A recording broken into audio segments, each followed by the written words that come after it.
In this video, I'll walk you through on the best way to save your paperback cover design you created on Canva.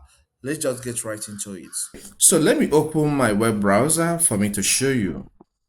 All right, this is the paperback design I created for Lulu, but it still applies for Amazon KDP. So I'll click on it. Okay, so here I'm done designing. In my subsequent video, I will walk you through on how to create this kind of design. But let's focus on saving it in the best format. Click on share. You'll be provided with some options.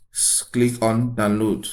Here PNG is selected, but that's not the right choice. In this case, I'll click on this and I will select PDF print. Please look at it very well. PDF print. This is different from PDF standard. So I will select that. Then here you can see RGB, best for digital use. Please, that's not what we need. All right. So click here and select this option. CMYK, best for professional printing. It's not free. So if you're not subscribed to Canva Pro, please do that because it will help you to get this professional aspect of your design, which is suitable for printing. Are you getting that?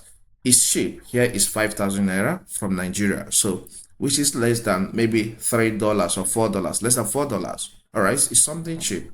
So, the next step is to click on download. So, this is now downloaded into my PC. I can go ahead and upload it to Amazon KDP or maybe Lulu, which is what it's made for, and it will be printed very neatly. If this content helps, consider subscribing.